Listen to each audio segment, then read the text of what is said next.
भाई audio video clear है? Audio video is clear to everyone?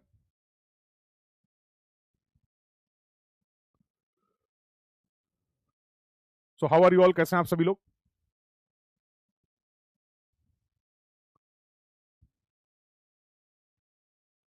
सब बढ़िया? Very good. बहुत अच्छी बात है, सभी लोग ठीक हैं और बहुत अच्छे तरीके से अपने एग्जाम के लिए प्रिपेयर भी कर रहे हैं, तो बहुत अच्छी बात है। हाँ, और करना भी चाहिए। Once again good evening everyone. चलिए लेट्स स्टार्ट द डिस्कशन। आज जो बातचीत करने वाले हैं, एक ऐसा टॉपिक जहां से most probably you will get the question, आता ही आता है। तो पूरे सर्वेइंग में दो पार्ट में हम लोग सर्वेइंग को कवर करते हैं। मैं भी एकदम ठीक हूँ बेटा। तो पहला पार्ट हमारा रहता है दैट इज बेसिक सर्वेइंग, जो डिस्कशन हम लोग ऑलरेडी स्क्रैच कोर्स में कंप्लीट कर चुके हैं। और जो मॉडर्न सर्वेइंग या फिर एडवांस सर्वेइंग वाला पार्ट है, वहां से भी क्वेश्चंस आते हैं। मेजरली तीन टॉपिक हैं जो आपके सिलेबस का पार्ट है। पहला है फोटोग्रामेट्री सर्वे, दूसरा है जीआईएस, जियोग्राफिकल इंफॉर्मेशन सिस्टम, और अगला टॉपिक है दैट इज रिमोट सेंसिंग। तो जीआईएस और रिमोट सेंसिंग, यहां से कम क्वेश्चन आप बोल सकते हो आते हैं।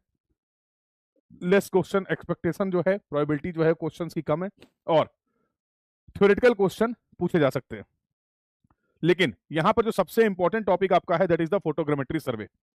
तो आज के इस सेशन में मैं फोटोग्रामेट्री सर्वे के जो इंपॉर्टेंट टॉपिक्स हैं, मैं नहीं बोल रहा हूं कि मैं पूरा फोटोग्रामेट्री सर्वेइंग आप लोगों के साथ डिस्कस करने वाला हूं, but get point of view से जो टॉपिक वाइज चार पांच टॉपिक हैं जहां से क्वेश्चंस आ सकते हैं, उन सभी के कंसेप्ट को हम लोग यहाँ पर रिवाइज करने वाले हैं।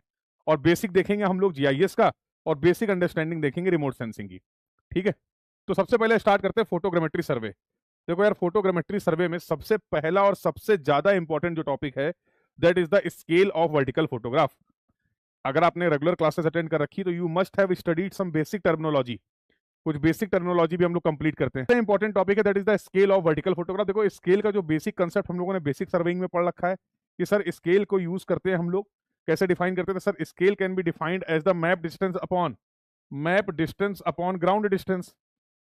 बेसिक डेफिनेशन तो स्केल की यही थी, यस और नो? अब क्योंकि यहाँ पर फोटोग्राफ की बात हो रही है, तो आप बोल सकते हो सर हम लोग डिफाइन कर देंगे photographic distance divide by the ground distance. Scale की हेल्प से ग्राउंड की डिटेल को हम लोग पेपर पे रिप्रेजेंट कर पाते थे with proper identification and proper understanding.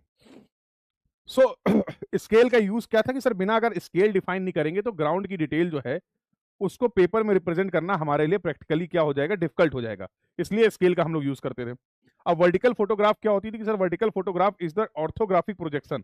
अगर किसी भी जगह की परफेक्ट वर्टिकल फोटोग्राफ आप ले रहे हैं, इसका मतलब you can directly use that photograph as scale. उस photograph sorry as a map, उस फोटोग्राफ को आप एज अ मैप यूज कर सकते हैं। किस फोटोग्राफ की बात कर रहा हूं? इन the case of perfect vertical photograph. But obviously photograph से कोई भी इंफॉर्मेशन को एक्सट्रैक्ट करना तभी पॉसिबल हो पाएगा जब आपको उस फोटोग्राफ का स्केल पता हो। तो सबसे पहले हम लोग स्केल ऑफ फोटोग्राफ डिफाइन करते थे। तो कुछ इंपॉर्टेंट बात है, फॉर एग्जांपल ये आपका रेफरेंस है, और ये आपका कोई ग्राउंड है having the elevation small H, ये आपका फ्लाइंग एक्सपोजर पॉइंट है। This is your exposure point जहां से आपने फोटोग्राफ क्लिक की है। Let's say this is the photograph, ये आपकी फोटोग्राफ है। This is your focal length of the camera. और कैपिटल एच होता था फ्लाइंग हाइट, फ्लाइंग एल्टीट्यूड। जो आपका एयरक्राफ्ट है उसका एल्टीट्यूड क्या है रेफरेंस से, तो उस केस में आप बोलते थे sir we can use the scale, we can define the scale as F upon H minus H. तो सबसे जनरल फॉर्म जो स्केल का था वो ये था। सर टर्मिनोलॉजी एक बार बता दीजिए। S is the scale, f is the focal length of the camera, capital H is the flying altitude of the aircraft और height of the exposure station above the mean sea level, small h is the height of the level surface, जो आपकी surface है। But practically ऐसा possible नहीं कि हमेशा ground जो हो वो इस तरीके से लेवल्ड हो। It may be the situation की ground is something like this.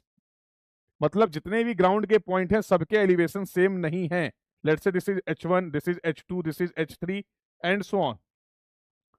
तो सर ऐसे फोटोग्राफ के लिए जहां पर आपने अंडुलेटेड ग्राउंड का फोटोग्राफ क्लिक किया है, उसके लिए कैसे हम लोग डिफाइन कर सकते हैं स्केल को?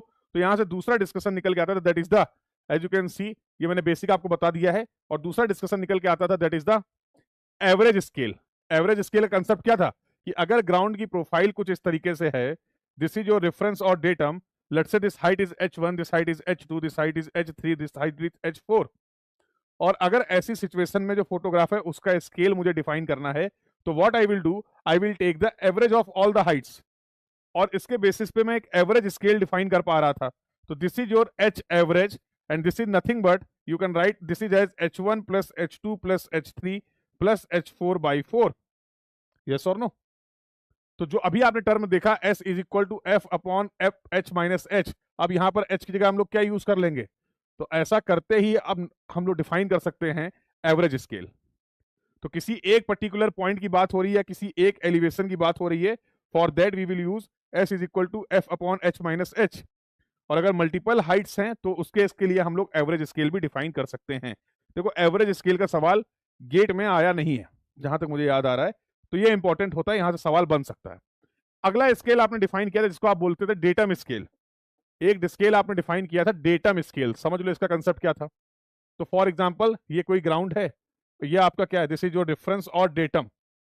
अगर मैं इन सभी पॉइंट्स का प्रोजेक्शन कहां पे ले लूं, if I am taking the projection of all the points on the datum, तो ऑब्वियसली जो डेटम स्केल होगा that will be valid for entire photograph, क्योंकि अलग अलग पॉइंट्स के एलिवेशन जो है वो तो रेफरेंस से अलग अलग हो सकते हैं, पर एक फोटोग्राफ के लिए डेटम क्या होगा, कॉमन होगा। और अब मैं एक ऐसा स्केल डिफाइन कर रहा हूं जो कि कहां पर है, we are defining the scale on the datum itself. तो ऐसे स्केल को बोलते थे हम लोग डेटम स्केल, और S datum is equal to nothing but F upon H minus H, में H क्या हो जाएगा, 0, क्योंकि अब किसी हाइट की आप बात ही नहीं कर रहे हो, सभी पॉइंट्स का प्रोजेक्शन कहां पर कंसीडर कर रहे हो आप, all the points we are considering by projection on the datum itself.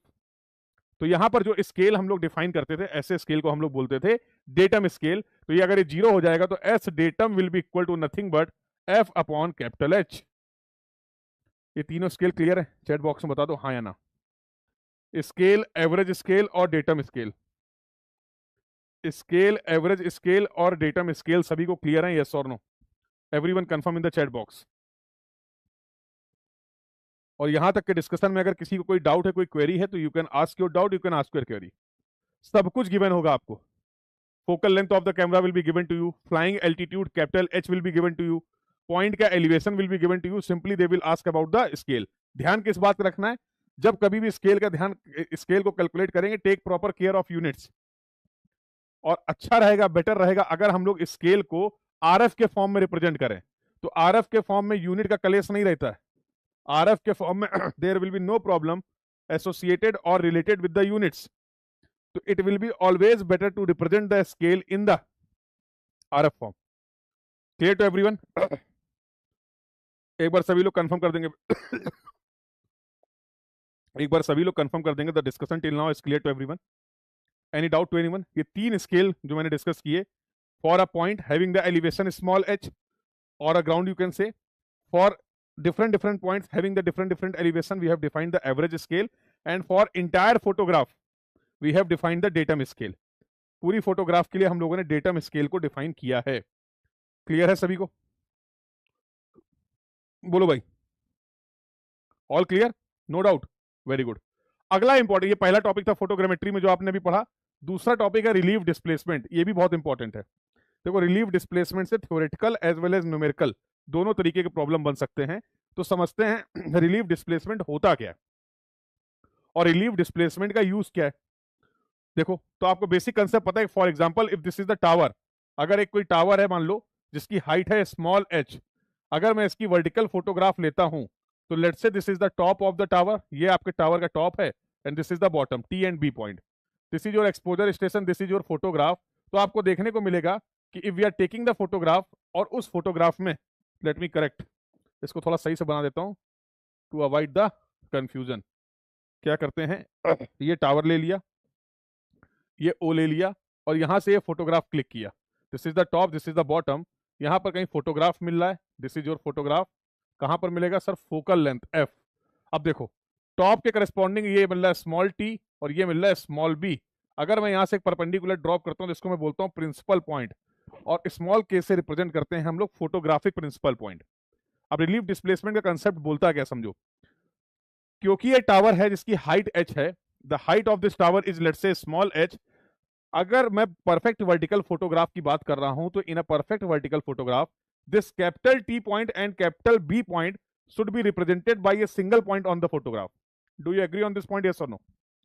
अगर हमारी फोटोग्राफ परफेक्ट वर्टिकल फोटोग्राफ है तो भैया ये टावर के दोनों पॉइंट मुझे एक ही पॉइंट से रिप्रेजेंट होते हुए दिखने चाहिए ऑन द फोटोग्राफ, बट ऐसा नहीं हो पा रहा है, जिसकी वजह से आप देख पा रहे हैं टॉप पॉइंट को आप रिप्रेजेंट कर रहे हैं यहाँ पे। Let me change the colour for your better understanding. This is the top point and this is the bottom point on the photograph. दो अलग अलग पोजीशन मिल रही है हमें टॉप और बॉटम की।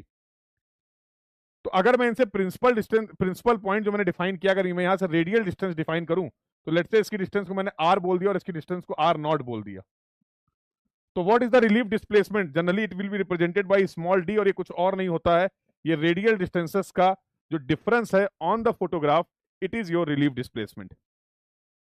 और ये रिलीफ डिस्प्लेसमेंट हमारी हेल्प करता है कि फोटोग्राफ में अगर मुझे रिलीफ डिस्प्लेसमेंट पता है, क्योंकि फोटोग्राफ में प्रॉपर कोऑर्डिनेट्स होते हैं, तो फोटोग्राफ में आप सारे डिस्टेंसेस को, सारे कोऑर्डिनेट्स को इजीली मेजर कर सकते हैं, और उन कोऑर्डिनेट्स, उन डिस्टेंसेस, उस रेडियल डिस्टेंस की हेल्प से we can find out the relief displacement. तो ये बेसिक कंसेप्ट होता था रिलीफ डिस्प्लेसमेंट का, अगर आपको याद हो। तो this was the basic concept of relief displacement.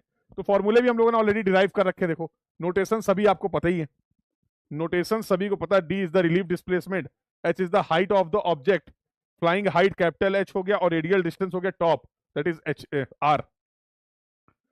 तो अब इसकी हेल्प से हम लोग फोटोग्राफिक डिटेल की हेल्प से, without going to the ground, ground में अगर कोई ऑब्जेक्ट है उसके फिजिकल आइडेंटिफिकेशन के बिना ही, फोटोग्राफ की हेल्प से ही, रिलीफ डिस्प्लेसमेंट के कंसेप्ट से we can find out the height of the object. तो ये यूज होता था आपका रिलीफ डिस्प्लेसमेंट का। तो this was the use of relief displacement. Clear to everyone? Confirm करते रहेंगे भाई सभी लोग। तो ये सभी इंपॉर्टेंट टॉपिक हैं जो आपके एग्जाम के लिए रिलीवेंट हैं, और यहां से सवाल आपको देखने को मिलेगा। तो न्यूमेरिकल भी डायरेक्टली फॉर्मूला बेस्ड पूछा जा सकता है, और साथ साथ थ्योरेटिकल क्वेश्चन भी, जैसे how the relief displacement is related to the capital H, flying height या height of the exposure station से रिलीफ डिस्प्लेसमेंट किस तरीके से रिलेटेड है। तो you can verify this is the inversely relationship, yes और नो। रेडियल डिस्टेंस से कैसे रिलेटेड है, हाइट ऑफ द ऑब्जेक्ट से कैसे रिलेटेड है। तो ऐसे क्वेश्चंस भी आपको देखने को मिल सकते हैं। यस, बिल्कुल सही, इनवर्सली। तो इस तरीके के थ्योरेटिकल क्वेश्चन भी यहां से बन सकते हैं। क्लियर है? बहुत बढ़िया। तो ये दूसरा टॉपिक था। अगले टॉपिक की अगर बात करें, distance between the points having the different elevation. मान लो ग्राउंड में कोई दो पॉइंट हैं, ए और बी। ए का एलिवेशन है स्मॉल एच ए, बी का एलिवेशन है स्मॉल एच बी। फोटोग्राफ आपने लिया है यहां से, you have taken the photograph, बाकी सारी कहानी वही सेम है, और यहां पर आपको फोटोग्राफ मिलता है। तो आप क्या बोलते हो सर इस फोटोग्राफ में स्मॉल ए और स्मॉल बी? अगर मुझे फोटोग्राफ के कोऑर्डिनेट्स पता हैं, ऐसे दो पॉइंट जिनके एलिवेशन अलग अलग है, क्या मैं उनके बीच की हॉरिजॉन्टल डिस्टेंस या डिस्टेंस को फाइंड आउट कर सकता हूं? तो तरीका तो ये बोलता है कि किन्हीं भी दो पॉइंट के बीच की डिस्टेंस आप बता सकते हैं अगर आपको उन पॉइंट्स के कोऑर्डिनेट्स पता हो। बात तो सही है, क्योंकि फोटोग्राफ को जब आप देखोगे तो photograph will be something like this, तो प्रॉपरली वहां पर आपको एक्स और वाई कोऑर्डिनेट दिखने वाले। तो कोई भी पॉइंट है तो उसके लिए आप डिफाइन कर सकते हैं कितना एक्स है और कितना वाई है, यस और नो। ये फोटोग्राफ में तो पॉसिबल है, but what about the ground points? जो ग्राउंड के पॉइंट्स हैं उसके लिए हम लोग क्या करें? और अगर ग्राउंड में ही इन दोनों पॉइंट के बीच की डिस्टेंस को मेजर करना था तो फोटोग्रामेट्री क्यों किया? फिर तो बेसिक सर्वेइंग से कर सकते थे। तो अब मुझे फोटोग्राफ की हेल्प से इन दोनों पॉइंट्स के बीच की डिस्टेंस को, कैपिटल डी को फाइंड आउट करना है। This is the point problem. कर सकते हैं। कब कर सकते हैं? जब मुझे ए पॉइंट के एक्स ए और वाई ए कोऑर्डिनेट पता चल जाएं, और बी पॉइंट के एक्स बी और वाई बी कोऑर्डिनेट पता चल जाएं। अगर ये कोऑर्डिनेट्स मुझे पता हैं, तो मुझे पता है कि I can find out the distance A B और capital D with the help of this expression. Capital X से कर लो, कैपिटल एक्स भी कर लो, कैपिटल वाई ए कर लो, कैपिटल वाई भी कर लो। मानते हो कि नहीं? सभी को पता है ये बात, सभी को पता है ये बात, इसमें कोई दिक्कत की बात नहीं है, इसमें कोई प्रॉब्लम की बात नहीं है, यस और नो? बोलो भाई। बट क्वेश्चन ये है कि सर इन कोऑर्डिनेट्स को कैसे पता लगाया जाए? सबसे बड़ी समस्या तो ये है, इन कोऑर्डिनेट्स के बारे में कैसे पता किया जाए। तो अगर फोटोग्राफ है तो क्या मुझे इस ए पॉइंट के कोऑर्डिनेट्स पता चल जाएंगे? Small X A, small Y A, small X B, small Y B, ये तो पता लग जाएगा।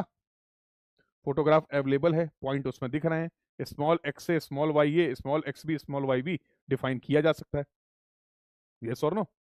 अब मुझे इन कोऑर्डिनेट्स की हेल्प से ग्राउंड के कोऑर्डिनेट्स निकालने हैं, और ग्राउंड का कोऑर्डिनेट्स अगर निकाल लेंगे तो फिर ये डिस्टेंस भी निकाल लेंगे। कैसे निकाल सकते हैं? तो you can find out the ground coordinates something like this. यहां पर थोड़ा सा करेक्शन है, कैपिटल है। Ground coordinates h minus H A point की जो हाइट है, upon f into small X A. X A is the, देखो कैपिटल एक्स और कैपिटल वाई क्या है? Ground coordinates. लिख देता हूं टू अवॉइड कंफ्यूजन। ये आपके ग्राउंड कोऑर्डिनेट्स हैं, और स्मॉल एक्स और स्मॉल वाई क्या हैं? These are your photographic coordinates. ये क्या है? Photographic coordinates. तो कंफ्यूज नहीं होना, ये हमें नोन है दोनों पॉइंट के लिए, और इनकी हेल्प से हम लोग ग्राउंड कोऑर्डिनेट्स को फाइंड आउट करना चाह रहे हैं। कैसे फाइंड आउट कर सकते हैं? Like this. तो दोनों पॉइंट के लिए, पहले ए पॉइंट के लिए निकाल लिए ग्राउंड कोऑर्डिनेट्स, और similarly we can also find out the ground coordinates of point B. और अगर दोनों पॉइंट्स ए और बी पॉइंट्स के, ए और बी पॉइंट्स के कोऑर्डिनेट्स पता चल गए हैं, एक्स ए, एक्स बी, वाई बी, तो डिस्टेंस निकालने में अब क्या समस्या है? अभी तो बताया था भैया डिस्टेंस निकाली जा सकती है। तो with the help of photographic coordinates, in this way you can find out the ground coordinates, ground distance between the 2 points having the different elevation, clear है? तीसरा टॉपिक जो कि इंपॉर्टेंट है आपके GATE exam point of view से। Clear to everyone? बोलिए भाई, clear है सभी को? यस और नो? तो I hope the discussion till now is clear to everyone. चलिए अगला डिस्कशन जो है वो that is very important discussion, कि sir distance between the different, ये तो बता दिया ना। अब आता है ओवरलैपिंग का कंसेप्ट। तो फोटोग्राफिक, और अगर मैं फोटोग्रामेट्री सर्वे की बात करूं तो वहां पर हम लोग दो तरीके के ओवरलैपिंग की बात करते थे। ओवरलैपिंग क्या होता था समझ लेते हैं, कि जब हम फोटोग्राफ क्लिक करेंगे तो कुछ एरिया को कॉमन रहेगा दो फोटोग्राफ में, दो सक्सेसिव फोटोग्राफ में कुछ portion of the ground will be common. Common का मतलब क्या है? कि वो ग्राउंड पहले फोटोग्राफ में भी होगा और नेक्स्ट फोटोग्राफ में भी उसका पोर्शन होगा। ऐसा क्यों करते थे? ओवरलैपिंग क्यों करते थे? क्योंकि जब कभी भी हम फोटोग्रामेट्री करते हैं तो उससे डिटेल को एक्सट्रैक्ट करने के लिए we have to arrange the photograph properly. हमें उन सभी फोटोग्राफ्स को प्रॉपरली अरेंज करना पड़ेगा। तो ऑब्वियसली जब हमारे पास कुछ कॉमन एरिया होगा तो we can arrange in a sequential manner, और उसकी वजह से हम डेप्थ परसेप्शन कर सकते हैं with the help of the stereoscopy. तो स्टीरियोस्कोप एक इंस्ट्रूमेंट होता है जिससे आप फोटोग्राफ्स को एनालाइज कर सकते हैं। तो उसके लिए कॉमन एरिया रिक्वायर्ड होता है, ओवरलैपिंग रिक्वायर्ड होती है। कोई डिटेल मिस ना हो जाए, कोई इंफॉर्मेशन ऐसा ना हो जिसको हम लोग ना कलेक्ट कर पाए इन द फोटोग्राफ, इसलिए भी हम लोग ओवरलैपिंग के कंसेप्ट का यूज करते थे।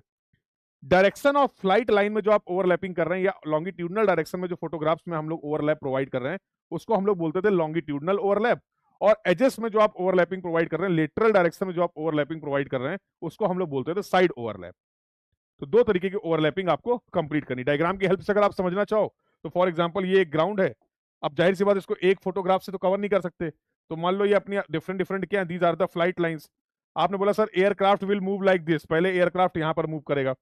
ये फोटोग्राफ 1 लिया, फिर we have taken the photograph 2 here, तो यहां पर कुछ पोर्शन ये आप देखेंगे जो होगा common in the longitudinal direction like this. फिर हम लोग क्या करने वाले हैं, now the aircraft will move on the another strip, दूसरे फ्लाइट लाइन पे मूव करेगा। तो अब जो फोटोग्राफ आप क्लिक करेंगे उसमें लेटरल डायरेक्शन में कुछ ओवरलैपिंग होगी लाइक दिस। तो there will be certain overlapping in the longitudinal direction, तो इसको आप बोलते थे साइड लैप। क्लियर है? लॉन्गिट्यूडनल लैप और साइड लैप क्या होता है, क्यों प्रोवाइड करते हैं, ये तो समझ में आ गया। कितना प्रोवाइड करते हैं वो भी मैंने लिख दिया है। जनरली लॉन्गिट्यूडनल लैप जो होता है वो 60% होता है, और साइड लैप जो होता है वो 15 से 35% होता है। These are the part of the flight planning. जब कभी भी आप फोटोग्रामेट्री करते हैं तो उसके पहले आप डिसाइड कर लेते हैं कि कितना ओवरलैपिंग हमें प्रोवाइड करना है। क्लियर है यहां तक की बात? ठीक है, तो ये दो कंसेप्ट थे। इसकी हेल्प से हमें निकालना है कि सर अगर एडवांटेज मैंने आपको ऑलरेडी बता दिया, कोई इंफॉर्मेशन मिस ना हो, प्रॉपरली डिटेल को एक्सट्रैक्ट कर पाए, इंफॉर्मेशन को हम लोग नोट कर पाए with the help of the photogrammetry या स्टीरियोस्कोपी। इसके लिए ये ओवरलैपिंग इंपॉर्टेंट है, करनी चाहिए। ठीक है, अगला डिस्कशन क्या है, area covered by a photograph. अब जैसे फॉर एग्जांपल ये एक एरिया है ग्राउंड, इसकी डायमेंशन लेट्स से ये L है and this is your B। अब इसकी अगर आपने फोटोग्राफ लिया और आप बोल लो सर ये पूरी डायमेंशन यहाँ पर कवर हो गई है, बहुत बढ़िया, और ये पूरी डायमेंशन यहाँ पर, तो स्मॉल L हो गया और ये स्मॉल B हो गया। तो कोई भी एक पर्टिकुलर फोटोग्राफ है वो कितना एरिया कवर कर रही है, अगर ओवरलैपिंग नहीं होता तो हमारे लिए आसान था कमेंट कर पाना कि सर जितनी भी फोटोग्राफ है as per the scale we can tell कि कितनी करस्पॉन्डिंग ग्राउंड एरिया को हम लोग कवर कर रहे हैं। बट क्योंकि अब आप ओवरलैपिंग भी प्रोवाइड कर रहे हैं, you are providing the longitudinal lap on the photograph as well as and the side lap on the photograph. तो अब आपको पता करना है कि कितना एरिया हमारे फोटोग्राफ ने कवर किया है, तो वो आप यहां से निकाल सकते हैं। उसके लिए स्केल पता होना चाहिए, और स्केल कैसे बता सकते हैं, that we have already discussed, ये हम लोग ऑलरेडी डिस्कस कर चुके हैं। अब ये एक फोटोग्राफ कितना एरिया कवर कर रहा है ये निकालना क्यों इंपॉर्टेंट होता है, इस बात को आप समझिए। मेरा मेन मकसद जो है, मेन मुद्दा जो है वो ये है कि मैं जानना चाहता हूं कि अगर मुझे कोई भी ग्राउंड दिया गया है, उस पूरे ग्राउंड की डिटेल को या इंफॉर्मेशन को कलेक्ट करने के लिए मुझे टोटल कितने नंबर ऑफ फोटोग्राफ्स लेने हैं। सुनिए ध्यान से, what will be the total number of photographs required to cover an area. किसी भी एरिया को कवर करने के लिए कितने फोटोग्राफ्स रिक्वायर्ड हैं, ये जानने के लिए मुझे पता होना चाहिए इस कंसेप्ट के बारे में कि how many, what is the total area covered by a single photograph. एक सिंगल फोटोग्राफ कितना एरिया कवर कर रहा है। पॉइंट समझ में आ गया? क्यों इच्छुक हो आप, क्यों जानना चाहते हो, ये पॉइंट सभी को क्लियर हो गया, यस और नो? इसका यूज देखो। यस, बिल्कुल आपको लॉन्गिट्यूडनल लैप और साइड लैप को भी कंसीडर करना पड़ेगा व्हाइल कैलकुलेटिंग दिस पॉइंट, कि सर एक फोटोग्राफ कितना नेट इफेक्टिव एरिया कवर कर रहा है ग्राउंड का, उसके लिए ओवरलैपिंग को भी कंसीडर करना पड़ेगा। बिल्कुल सही बात है भाई, बिल्कुल सही बात है। चलिए, तो जब कभी भी बात होती है कितनी फोटोग्राफ्स रिक्वायर्ड है, नंबर ऑफ फोटोग्राफ्स रिक्वायर्ड, तो वहां पर मुद्दा क्या है जरा समझो। अब दो पॉसिबिलिटी है, यहाँ पे दो पॉसिबिलिटी है। पहला केस यहाँ पे लिखा होगा, नहीं लिखा है, लिख दिया होगा, केस 1। अब देखो यहाँ पे दो तरीके की सिचुएशन हो सकती है, ध्यान से सुनना। आपको डायरेक्टली ये बताया जा सकता है कि भैया टोटल इतना एरिया है, इसको हमें कवर करना है, फोटोग्रामेट्री करना है, इसके लिए कितनी नंबर ऑफ फोटोग्राफ्स रिक्वायर्ड होगी। ये पहला केस है, जहां पर आपको टोटल एरिया दे दिया गया something like this, 100 kilometre square का एरिया है, लॉन्गिट्यूडनल लैप आपको बता दिया गया, साइड लैप बता दिया गया, और बोला गया बताइए कि भाई इसको कवर करने के लिए कितनी फोटोग्राफ्स रिक्वायर्ड होगी।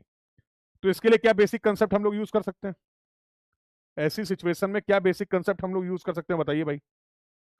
तो आपने बोला सर कुछ नहीं, फॉर एग्जाम्पल अगर ये एरिया है जो आप कैपिटल ए बोल रहे हैं, किसी तरीके से अगर मैं स्मॉल ए निकाल लूं, स्मॉल ए क्या है, area covered by, area covered by single photograph, area covered by single photograph, तो नंबर ऑफ फोटोग्राफ्स क्या हो जाएगा, number of photographs to cover this entire area will be equal to nothing but capital A by small A. क्या बोलते हो?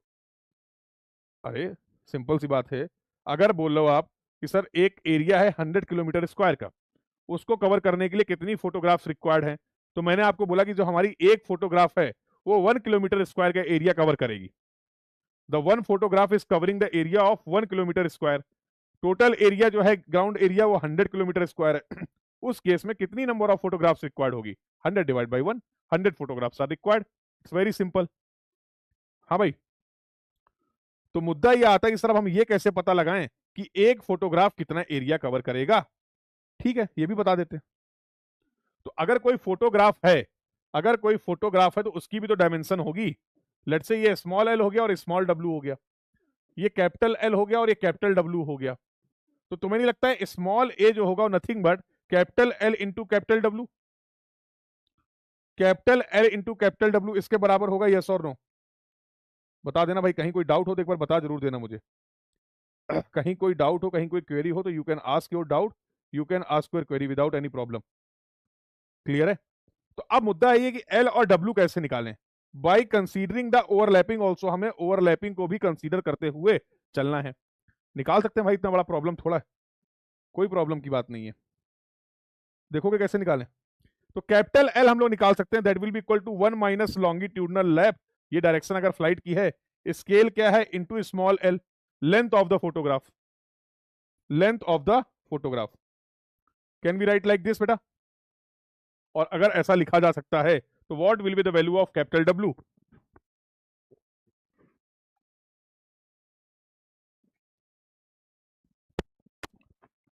लिखा जा सकता है, बहुत बढ़िया। Similarly can I write capital W will be equal to 1 minus side lap into scale into small W. क्या इस तरीके से लिख सकता हूं मैं? क्या इस तरीके से लिखा जा सकता है, यस और नो? तो अब क्या प्रॉब्लम है, एल पता है, डब्ल्यू पता है, ए निकाल लोगे, गिवन एरिया पता है, एक फोटोग्राफ कितना एरिया कवर कर रहा है ये आपने पता लगा दिया। तो now you can easily find out the number of photographs required. पहला case, when the overall area of the ground was given to you. But जरूरी नहीं है कि हमेशा हर प्रॉब्लम में आपको कंप्लीट एरिया इस तरीके से प्रोवाइड किया जाए। सर और कोई भी तरीका है क्या एरिया को प्रोवाइड करने का? हाँ बिल्कुल है। और वो जो दूसरा तरीका है वो आपका केस नंबर 2 है, उसके बारे में भी बातचीत कर लेते हैं। तो केस नंबर 2 क्या बोलता है, सब बता दिया। केस नंबर 2 यहां पे नहीं लिखा है। तो केस 2 है जब एरिया जो है वो आपको डायमेंशन के फॉर्म में दिया जाए।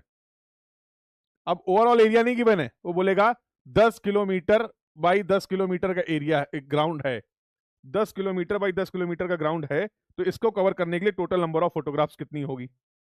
अब इस केस में क्या कर सकते हैं हम लोग, देखो कंसेप्ट पहले समझ लो। मान लो एक ग्राउंड है 10 किलोमीटर बाई 10 किलोमीटर का।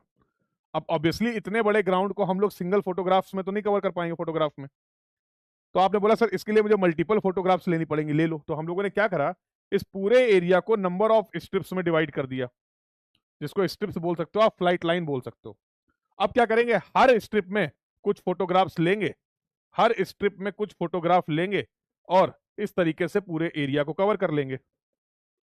जो भी ओवरलैपिंग आप प्रोवाइड करना चाह रहे हैं, लॉन्गिट्यूडनल लैप, साइड लैप, वो सारी ओवरलैपिंग को प्रोवाइड करते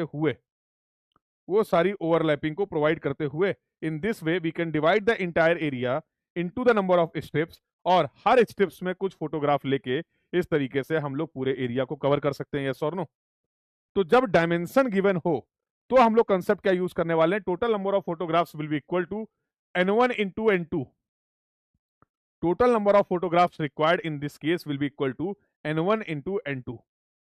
अब n1 n2 क्या है, n1 आपने बोला number of photographs in each strip, हर स्ट्रिप में कितनी फोटोग्राफ आप ले रहे हैं, दैट इज द n1, और n2 is the number of strips required. पूरे एरिया को कवर करने के लिए कितनी स्ट्रिप्स रिक्वायर्ड है, मल्टीप्लाई बाई हर स्ट्रिप में हम कितनी फोटोग्राफ ले रहे हैं। तो मैं नहीं लगता है ऐसा अगर हम लोग कर देंगे तो we will get the total number of photographs required to cover the entire area. उस पूरे एरिया को कवर करने के लिए जितनी भी फोटोग्राफ्स रिक्वायर्ड होंगी वो हम बता सकते हैं। यस और नो? तो मुद्दा ये आता है कि n1 n2 निकालें कैसे। अरे सेम कंसेप्ट n1 n2 जैसे आपने निकाला था, सिमिलरली कितना एरिया कवर कर रहे हैं, लेंथ और विड्थ को कंसीडर करते हुए we can comment on the n1 and n2। तो अगर n1 और n2 पता चल गया है तो फिर हम टोटल नंबर ऑफ फोटोग्राफ्स भी निकाल सकते हैं। क्लियर है सभी को?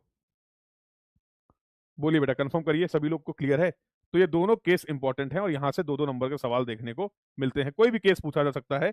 They can provide you the overall area, या फिर आपको एरिया डायमेंशंस के फॉर्म में भी प्रोवाइड किया जा सकता है। जिस तरीके से आपको एरिया प्रोवाइड किया गया है उसके बेसिस पे आप डिसाइड करेंगे कि which approach we need to follow, कि किस अप्रोच से हम यहाँ पर total number of photographs required निकाल सकते हैं। सर दोनों केस में आंसर सेम आएगा, नहीं आएगा? दोनों केस में आंसर सेम आएगा क्या, नहीं आएगा? क्लियर है? ये सब इंपॉर्टेंट टॉपिक्स जो थे, जहां जहां से भी न्यूमेरिकल बन सकता है, गेट एग्जाम की अगर मैं पर्टिकुलरली बात करूं तो ये सारी चीजें हम लोगों ने सफलतापूर्वक यहां पर कंप्लीट कर ली हैं। तो थ्योरेटिकल टॉपिक्स कुछ और भी हैं, लाइक बेसिक टर्मिनोलॉजी क्या होता है, टाइप्स ऑफ फोटोग्राफ्स क्या होता है, तो मैं एज्यूम करके चल रहा हूं कि वो आपको पता है। ठीक है, तो I am assuming that the rest part is known to you, उससे आप अवेयर हैं। तो जो मोस्ट इंपॉर्टेंट डिस्कशन है वो मैंने यहाँ पर कंप्लीट कर लिया है। चली जाती है कभी कभी, ये दोनों इंपॉर्टेंट है क्योंकि बाकी एग्जाम्स में आई हैं। क्रैब और ड्रिफ्ट क्या होता है ये समझ लो जरा, एक बार बता देता हूं अगर आपको कोई प्रॉब्लम है। क्रैब और ड्रिफ्ट क्या क्या है? Angle formed between the flight line and the edges of the photograph in the direction of flight. मान लो ये आपकी डायरेक्शन ऑफ फ्लाइट थी। अब आपने बोला सर एक काम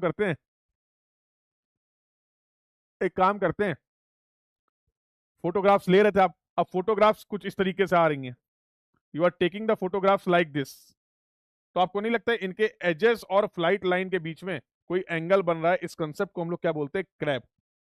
ड्रिफ्ट क्या होता है कि जब हम अपने एयरक्राफ्ट को किसी एक फ्लाइट लाइन पे मूव करा रहे हैं, तो आइडियली तो हम चाहते हैं सिचुएशन कुछ ऐसी हो, आइडियली तो हम चाहते हैं कि we will take the photograph like this, but due to the effect of the wind की इफेक्ट की वजह से ये बहुत डिफिकल्ट हो जाता है कि हम अपनी फ्लाइट लाइन को मेंटेन कर पाए।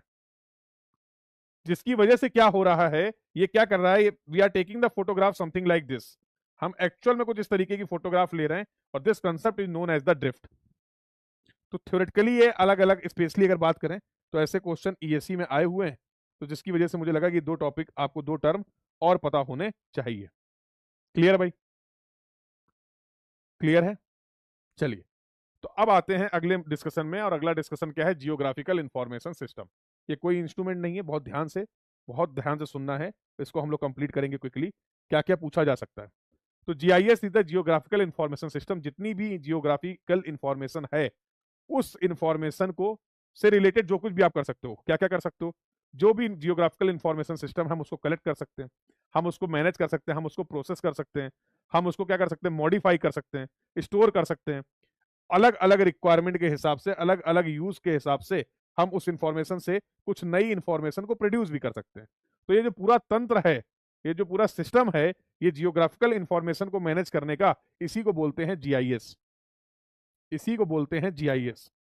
अब जियोग्राफिकल इंफॉर्मेशन आप कहां कहां से कलेक्ट कर सकते हैं? तो वही शायद मैंने लिखा भी होगा, GIS can be defined as a system which involves collection, capturing, storing, processing, manipulating, analyzing, managing, retrieving, and displaying the data information is essentially referred to the real world or real world problem is known as the geographical information system. इसी को आप बोलते हैं GIS. अब इसमें कुछ चीजें हैं जो ऑब्जेक्टिव क्वेश्चन थ्योरेटिकली आपका बन सकता है, उनको समझ लेते हैं। जैसे जीआईएस के लिए, अब ये जो आप इंफॉर्मेशन की बात कर रहे थे, इसको मैनेज करने के लिए, इसको प्रोसेस करने के लिए, इसको स्टोर करने के लिए कुछ तो रिक्वायर्ड होगा। अरे कुछ तो रिक्वायर्ड होगा भैया, नहीं होगा? क्या रिक्वायर्ड होगा? तो जीआईएस के कंपोनेंट्स क्या क्या हैं? जीआईएस के कंपोनेंट्स की अगर मैं बात करूं, तो जीआईएस के लिए आपको चाहिए, सबसे इंपॉर्टेंट क्या है? हार्डवेयर चाहिए सर। कौन सा मेथड यूज कर रहे हैं लोग? डेटा और सॉफ्टवेयर। ये सब कुछ अगर है, तो इसके कंप्लीट अरेंजमेंट को आप क्या बोल सकते हैं? This setup is required to maintain the to manage the geographical information. Clear है भाई? पता चल गया? अरे बोलो हाँ या ना। अब ये जो डेटा है, जो जियोग्राफिकल इंफॉर्मेशन आप बार बार बोल रहे हैं, ये कहां से आएगी? This information we can get through. ये इंफॉर्मेशन कहां कहां से आपको मिल सकती है? तो this information we can get through maps जो आपने प्रिपेयर किए थे with the help of the basic surveying, aerial photographs, satellite image, field observations, other sources. अब जीआईएस की हेल्प से, with the help of the software, hardware, अब हम इस लोग इसको क्या कर लेंगे? डिजिटल डेटा में कन्वर्ट कर लेंगे, और यही हमारा जीआईएस का डेटाबेस बन गया। अब इसका मैनेजमेंट करो, अब इसका आप मैनेजमेंट करिए, जो भी करना चाहते हैं। क्लियर है? क्लियर है? तो लेक्चर्स में मैंने और डिटेल वे में इसको डिफाइन किया है जीआईएस को, कुछ और एग्जांपल्स की हेल्प से। तो जिन लोगों ने अटेंड कर रखा होगा वो याद कर पाएंगे। तो इसके लिए हम लोग एक एग्जांपल लेते हैं कि फोटो डीपी चेंज करने वाला, याद है? सोशल मीडिया में जो आप डीपी चेंज करते हैं अपनी, उस पूरे प्रोसेस की हेल्प से रिलेट करके हम लोगों ने जीआईएस को डिटेल में डिस्कस कर रखा है। चलिए, ये थोड़ी जानकारी इंपॉर्टेंट तो थी। इसमें मेन इंपॉर्टेंट जो डिस्कशन है, that is related to the types of data. दो तरीके के डेटा इंपॉर्टेंट है, स्पेशियल और नॉन स्पेशियल डेटा। अब जरा इसको ध्यान से समझ लो कि सर स्पेशियल डेटा क्या है, नॉन स्पेशियल डेटा क्या है। स्पेशियल डेटा का मतलब है कि रियल वर्ल्ड में जो कुछ भी आपको दिख रहा है, that is the spatial data.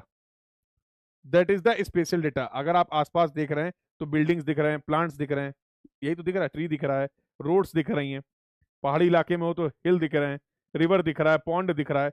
These are the things that you will see around yourself. उसको अगर एज इट इज हम रिप्रेजेंट करते हैं, that is known as the spatial data. ठीक है? अब ये क्या है? स्पेशियल डेटा भी होता है दो तरीके का। वेक्टर डेटा, इसका रिप्रेजेंटेशन जो है वो दो तरीके का है, वेक्टर डेटा और रेस्टर डेटा। वेक्टर डेटा का मतलब क्या है? कुछ इंफॉर्मेशन को हम रिप्रेजेंट करते हैं with the help of the point, lines and polygon. अगर मैं किसी इंफॉर्मेशन को, स्पेशल इंफॉर्मेशन को पॉइंट, लाइन या पॉलीगन की हेल्प से रिप्रेजेंट कर रहा हूं, तो उसको मैं बोलूंगा that is the vector representation of spatial data. और रेस्टर में क्या करते हैं? रेस्टर के केस में यहां पर देखो दूसरा फॉर्मेट लिखा था, तो यहां पर पॉइंट, लाइन, पॉलीगन, इनकी हेल्प से आप इंफॉर्मेशन को रिप्रेजेंट कर रहे हैं, और यहां पर पिक्सल्स की हेल्प से हम इंफॉर्मेशन को रिप्रेजेंट करते हैं। तो ये तो पहला हो गया स्पेशियल डेटा। क्या होता है सर, एक बार फिर से बता दीजिए। जो कुछ जैसा दिख रहा, जो भी आसपास है, वो सभी कुछ क्या है? स्पेशियल डेटा है। वो स्पेशियल डेटा रिप्रेजेंट कर सकते हैं हम लोग दो तरीके से। उसका पहला रिप्रेजेंटेशन हम लोग कर सकते हैं वेक्टर फॉर्मेट में। तो जो भी आपके, फॉर एग्जांपल एक रिवर है, उसको आपने ऐसे रिप्रेजेंट कर दिया, कोई बिल्डिंग ब्लॉक है उसको आपने रिप्रेजेंट कर दिया with the help of the point. तो पॉइंट, लाइन और पॉलीगन्स की हेल्प से जिस जो आपकी रियल वर्ल्ड सिचुएशन है, कंडीशन है, ऑब्जेक्ट्स हैं, उनकी इंफॉर्मेशन को रिप्रेजेंट करना is known as the vector representation of spatial data. Raster के केस में आप सेम इंफॉर्मेशन को रिप्रेजेंट कर रहे हैं but not with the help of the point line and polygon. Point line और पॉलीगन की हेल्प से ना रिप्रेजेंट करके यहां पर आप यूज कर रहे हैं क्या, here you are using the pixels. Pixels के फॉर्मेट में अगर हम लोग इंफॉर्मेशन को रिप्रेजेंट करते हैं तो that is known as the raster data representation. तो ये बात होगी स्पेशियल की। एक तरीके का डेटा आपने और बोला जिसको आप बोलते हैं नॉन स्पेशियल डेटा। तो नॉन स्पेशियल डेटा वो डेटा होता है जो कि हमारे स्पेशियल डेटा से एसोसिएटेड है। जैसे अब अगर आप किसी शहर की बात कर रहे हैं तो उस शहर की पॉपुलेशन क्या है, उस शहर में मेल फीमेल रेशियो क्या है, उस शहर में सीनियर सिटीजन का नंबर क्या है, परसेंटेज क्या है। Are you getting my point? तो ये डेटा भी है तो उसी जगह से रिलेटेड ना, बट ये geographical information like road building block की बात नहीं हो रही है। तो this type of information, associated information, is known as the non spatial data. इसी को आप बोलते हैं नॉन स्पेशियल डेटा।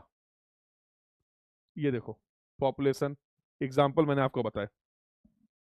क्लियर भाई? तो डेटा फॉर्मेट जो है जो आपको पता होने चाहिए, तो ये इंपॉर्टेंट है, ये थोड़ा सा ध्यान रखना। वेक्टर रेस्टर, और वेक्टर रेस्टर में वेक्टर इंपॉर्टेंट है, यहाँ पे पूछ लिया जाता है। Vector data can be represented by point line polygon, चौथा कोई एक और ऑप्शन दे देगा इनमें से। It is not use to represent the vector data. तो पॉइंट लाइन और पॉलीगन ये तीन कीवर्ड आपको ध्यान रखने, इसके अलावा और किसी तरीके से वेक्टर डेटा को रिप्रेजेंट नहीं करते हैं। तो ऐसा सवाल भी अलग अलग एग्जाम में पहले आया हुआ है, तो गेट में भी आ सकता है, कोई बड़ी बात नहीं होगी। क्लियर है? कोई डाउट किसी को? Any doubt to anyone? तो मेरे हिसाब से जीआईएस में कम से कम इतनी बातें तो आपको पता होनी ही चाहिए। जीआईएस में इतनी बातें आपको पता होनी चाहिए GATE exam point of view से। चलो लगे हाथ तो रिमोट सेंसिंग की भी बात कर लेते हैं। अब इतने एप्लीकेशन क्या है, जितनी भी फील्ड तुम्हें पता है, देखो application of GPS, application of GIS, application of remote sensing, her field में एप्लीकेबल है। ठीक है, तो ये सबसे आसान तरीका हो गया। पूछ ले किन किन फील्ड में एप्लीकेबल है, हर फील्ड में एप्लीकेबल है। क्लियर है? अरे बोलो, क्लियर है? एक पॉइंट है जो आपको ध्यान रखना है, ये अच्छा क्वेश्चन बन सकता है। एक सवाल जनरली कहीं पूछ लिया जाता है कभी कभी एग्जाम में कि क्या जीआईएस की हेल्प से, आंसर बताइएगा, क्या जीआईएस की हेल्प से अर्थक्वेक को प्रेडिक्ट किया जा सकता है? क्या जीआईएस की हेल्प से अर्थक्वेक को प्रेडिक्ट किया जा सकता है? क्योंकि जब आप इसका एप्लीकेशन देखोगे तो यू विल फाइंड कि this is applicable in the field of earthquake also. तो यहां से अगर मैं क्वेश्चन फ्रेम करूं, आपसे पूछूं कि क्या जीआईएस की हेल्प से अर्थक्वेक को प्रेडिक्ट किया जा सकता है, जवाब है नहीं। जवाब है नहीं। जीआईएस की हेल्प से अर्थक्वेक को प्रेडिक्ट नहीं किया जा सकता है। अर्थक्वेक से रिलेटेड अगर मैं बात करूं तो अगर कहीं अर्थक्वेक आया है, उसकी वजह से जो डैमेजेस हुए हैं, समझ रहे हो, उनके मैनेजमेंट में जीआईएस यूजफुल होगा। उनको मैनेज करने जो डिजास्टर हुआ है due to the earthquake, to manage that disaster GIS is applicable. But with the help of GIS we can not predict the earthquake. कहां पे अर्थक्वेक आएगा, कितना अर्थक्वेक आएगा, ये प्रिडिक्ट नहीं कर सकते हैं। तो एक क्वेश्चन कहीं किसी न किसी एग्जाम में आया है, तो ये गेट में भी आ सकता है related to the application part. अगर एप्लीकेशन पार्ट से रिलेटेड मैं आपसे बात करूं तो। क्लियर हो गया भाई? क्लियर हो गया? यहां तक की सभी बातें सभी को क्लियर हो गई?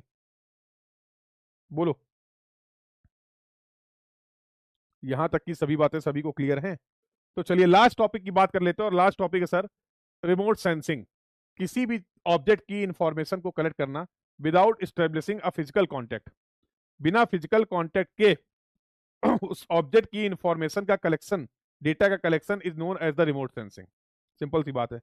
अब इसके लिए भैया कुछ सेटअप रिक्वायर्ड है। दो तरीके के रिमोट सेंसिंग सिस्टम होते हैं, एक्टिव रिमोट सेंसिंग और passive remote sensing. Passive remote sensing का मतलब क्या है कि इसके लिए एडिशनल सोर्स ऑफ एनर्जी, देखो कोई भी सिस्टम होगा एनर्जी से चलेगा, कोई भी सिस्टम होगा एनर्जी से चलेगा।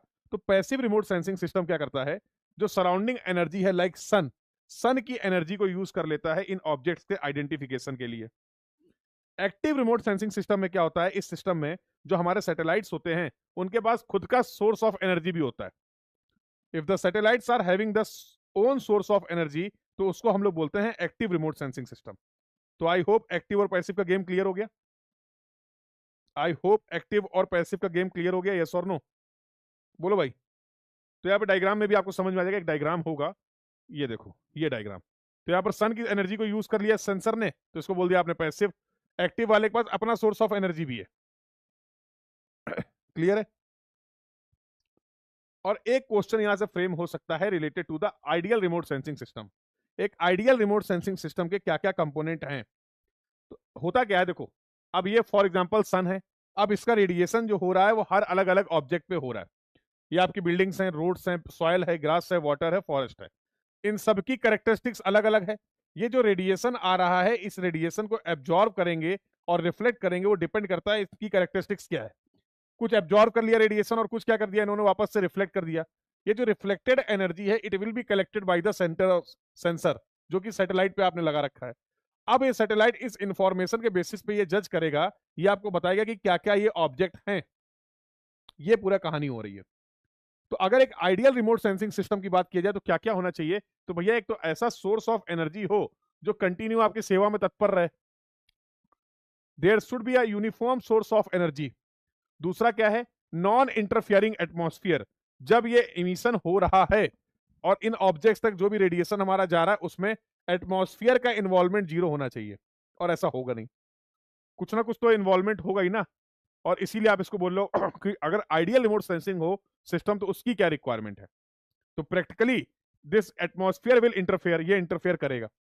तो आइडियली अगर मैं बात करूं क्या होना चाहिए? Non interfering series of unique energy matter interaction with the earth surface. जो भी ऑब्जेक्ट है उनसे प्रॉपरली एनर्जी का क्या होना चाहिए? इंटरेक्शन होना चाहिए। बहुत बढ़िया। Super sensor.